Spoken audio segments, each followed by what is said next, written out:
All right, the other big story we're following right now, President Trump is delivering a primetime address to update the nation on the war with Iran tonight. So let's bring in CBS News senior White House and political correspondent Ed O'Keefe to talk more about this. Ed, thank you so much for joining us. All right, first things first, what do we expect the president to say about the war? Well, we are expecting to get some kind of operational update, the White House says, on the progress of Operation Epic Fury. You could expect the president, we're told, to reiterate that he anticipates at least 2 to 3 more weeks of military operations, which would go beyond his initial expectation that this was going to be a 4 to 5 week military operation. And he's likely to reiterate what he has seen as the major objectives of this military operation: to destroy Iran's deadly ballistic missiles and production facilities, to destroy their navy, to ensure that terrorist proxies that Iran has helped stabilize for several decades in that region, like Hezbollah or others down in Yemen, can no longer operate, and that network is in essence destabilized, and then guarantee that Iran is never able to obtain or develop a nuclear weapon. Now, you'll recall that was the intent of the strikes on 3 different sites in Iran last summer, and there have been questions about whether or not that didn't necessarily finish off the job, and there's been skepticism as to why that is such a key objective of this one, if the president insisted back then that it had been completely destroyed. But we'll see to what extent he gets into those details. We also expect him to be somewhat critical, yet again, of NATO allies who, so far at least, have not committed to helping try to secure and reopen the Strait of Hormuz, which of course is such a key oil choke point for the whole world. Ed, what's behind the timing of the president's address tonight? Why tonight? Yeah, you'd think on a night when Americans are blasting for astronauts into space and so many other things going on, and of course also it being April Fool's Day, why would you want to do it tonight? The issue is politics, Jules, and they're suffering for it at the White House these days. The polling is getting increasingly poor for the president on the question of overall approval, and perhaps most critically in a midterm election year, his handling of the economy. Fresh surveys out this morning suggest it's hovering at about 30% overall. That is low for him, the lowest of his presidency, depending on the surveys.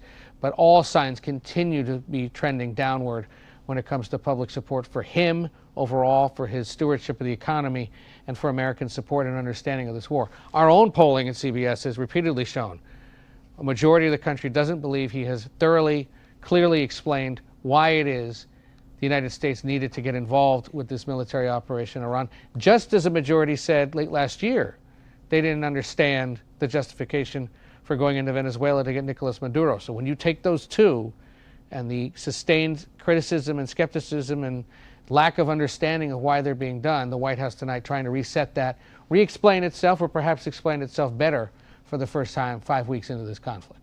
So, Ed, let's dive into the polling. We have a CBS News poll on what Americans are thinking about gas prices, for example, and the economy. So in this particular poll, 67% of respondents said they don't think Americans ought to be willing to pay more for gas during the conflict with Iran. And then when it comes to President Trump's overall approval rating, CBS polling, as you were saying, over 60% of respondents disapprove of how the president is handling the economy and in the inflation. So it seems the president has some convincing to do tonight, correct? Absolutely. And on that question of gas prices, I'll be curious to see if his discussion of that, if there is discussion, mirrors what he said when he was asked on Tuesday by a reporter about these rising gas prices. Remember, they've now hit record highs for the first time since 2022, now averaging over $4 a gallon for a gallon of regular. He immediately snapped back and said, well, it'll all come down when this war is over. And also, if the trade-off is that you are now living in a world where Iran doesn't have an ability to build a nuclear weapon, isn't that worth it? This polling would suggest Americans don't think it is, and that they shouldn't have to be shouldering the price increase for a war that the president, in their view, started without explaining himself. Another thing to talk about, birthright citizenship. So today, President Trump became the first sitting U.S. president to attend oral arguments at the U.S. Supreme Court. The case revolving around his push to end birthright citizenship. So this would actually be the first major immigration case decided by the Supreme Court since Trump started his second term. Your thoughts on that? Well, it's not so much thoughts as just facts. Look, this was an executive order that he signed on the first day back into office. It would essentially lead to hundreds of thousands of people born in this country every year not obtaining that right that has been constitutionally protected since just after the Civil War.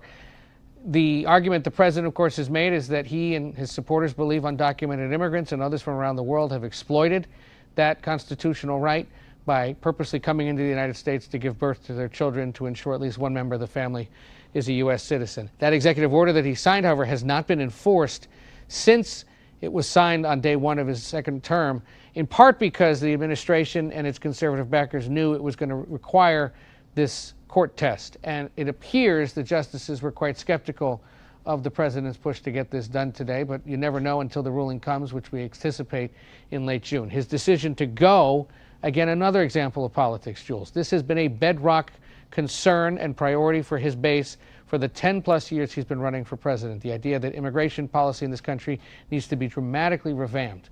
What more dramatic revamp than eliminating birthright citizenship, something his base has been pushing for, and at a time when overall he's not very popular, he needs to be sustaining that base, keeping them happy, and that's why he took that symbolic gesture today of going to the court, being the first sitting president to ever do so, and listen to about half of the oral arguments when his Solicitor General was arguing before the court.